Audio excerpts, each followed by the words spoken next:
So this video is going to be filled with some unpopular opinions, but my goal is to help give you all some perspective and hopefully inspire some people along the way.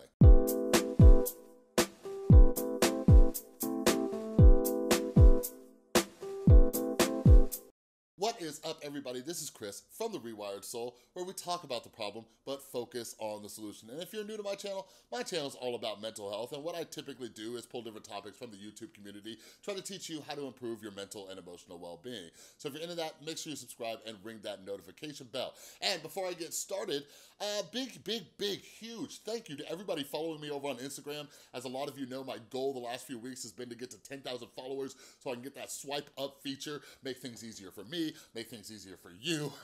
And we just hit 7,000, so I greatly appreciate it. If you haven't followed me on Instagram yet, go follow me at The Rewired Soul, because as soon as I hit 10,000, I'm gonna start doing some giveaways for some merch, some mental health books, and all sorts of cool stuff, all right? But yeah, I wanted to make this video.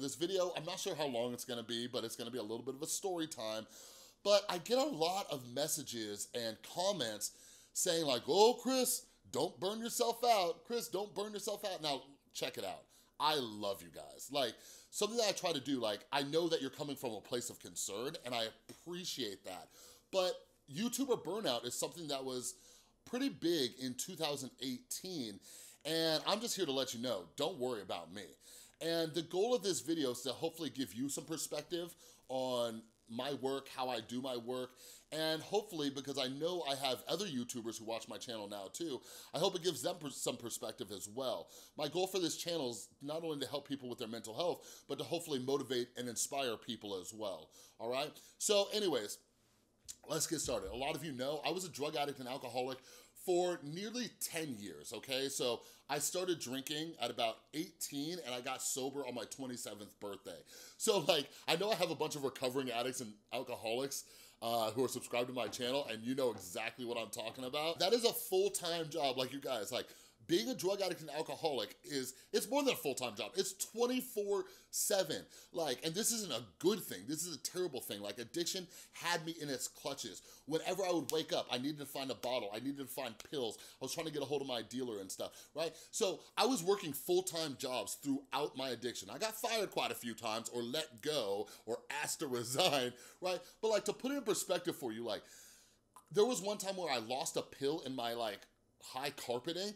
I looked for it for 3 hours, okay? And at the end of this video, I'm gonna talk about like my YouTube process, but I just want you to remember that. I have looked for a pill because I was such a fiending drug addict. I looked for it in my carpet for 3 hours. All right, like, that is insane. So anyways, I got sober when I was 27 years old. I had a year off of work just to focus on myself and my recovery. I was very fortunate in that aspect. A lot of you, by the way, asked me about my recovery and to share more stories. Like, I have an entire playlist where I share a lot of stories about this called Ask an Addict, or How to Get Clean and Sober. Go check that out. Or it's all in my book, Hope, which is always linked down in the description, okay?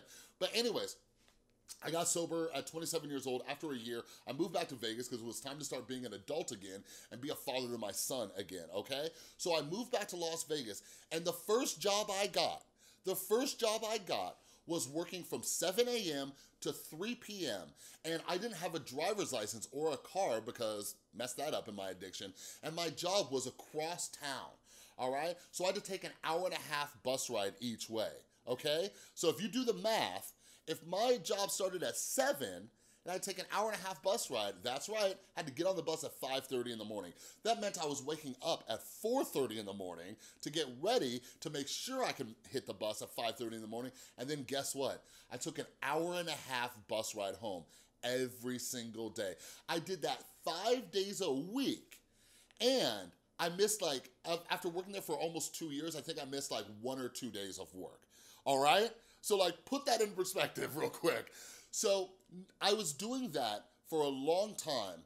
And not only was I doing that, but for all my recovering addicts, like I tell clients, like when I'm working at a drug and alcohol treatment center, like, don't give me the excuse that you can't go to meetings, because I was doing that routine, and I was going to 5 meetings a week still, all right? While being a father to my son. I had him on the weekends because we split custody. So after that job, I ended up getting the job at the Drug and Alcohol Treatment Center, okay? So by that time, I actually had a car, which is pretty awesome. So I ended up getting the job at the Drug and Alcohol Treatment Center. So my position there, a lot of you have asked me like, what are your credentials? What did you do? My job was an alumni coordinator. So one of my main responsibilities was to be on call, like pretty much 24/7 for everybody who discharged from treatment. So if they were struggling with their addiction or mental health or whatever, they can call me on my cell phone or text me, or I was on social media and they can hit me up and I would talk to them, all right? Some people would relapse and I had to get them back into treatment. That was a 24/7 gig. My work cell phone was on me all the time, all right? So imagine that. I was working from 9 to 5 every day, but I had my cell phone on me 24/7. So there was times I was working before work, there was times I was working after work, all right? Aside from that, I would do events for the clients on the weekends, like once a month. So some weeks I was working 6 days a week. And then while I was at treatment, I was doing groups, I was doing one-on-one sessions, I was making phone calls, I was talking to people, I was organizing other events. So like, I was a busy guy. Now, I was still working at the Drug and Alcohol Treatment Center when I decided I was gonna do a YouTube channel. So check this out. Check this out. So not only was I doing all that stuff, being on a call 24/7, but I was also not making enough money, so I was doing freelance writing on the side, probably spending about 20 hours a week on average writing for other people just so I can make some extra money. Aside from that, I turned into a pretty much daily YouTuber, okay? So I want you to add all these things up. I was an extremely, extremely busy guy, but not only that, I had my son, my beautiful girlfriend and I, Tristan, were already dating by then. So I want you to put in perspective how busy I actually was, all right? So now, let's fast forward to where I'm at today. I don't even wanna call it being a full-time YouTuber because YouTuber is a small piece of what I'm doing. As a lot of you know, I've written books, you know? I'm active on social media, I'm doing collabs with other people and stuff like that, and I have a lot of stuff planned for 2019, doing podcasts and all of that. But I want you guys to know like how I've worked my entire life. So now I'm fortunate enough to do this full time. So think about it, okay? So the average person, full-time employee, is working 8 hours a day, okay? My videos, and you guys see, I do 2 to 3 videos a day most days. My videos take me 1 to 2 hours from filming to the end of editing and getting it uploaded, okay? So 1 to 2 hours. So if I do 3 videos a day, that is 6 hours of work. So technically, even if I'm pumping out 3 videos in a day, I'm still working a lot less than some of you. I'm getting off 2 hours early, all right? Like, think about that for a second. So that's why I don't want you guys to worry about me getting burnt out. Like, this ain't new, baby. This ain't new. I'm actually getting time off now by doing this. So I've made some videos about like work-life balance as well, and don't worry about that either. So for example, just in the last 24 to 48 hours, my son and I, we went to go see Aquaman, pretty sweet movie, all right?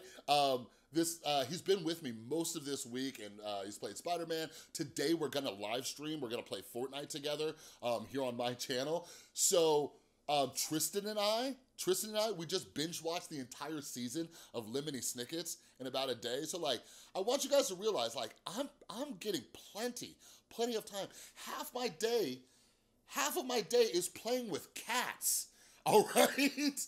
So here's my unpopular opinion, all right? When you guys get worried about me getting burnt out, and like, I'm not throwing direct shade at anybody, but like, I think a lot of you have been brainwashed by YouTubers. I think the lack of consistency, I think the lack of content that's been put out, I think when you see somebody like me who's uploading as frequently as I am, you're worried about me.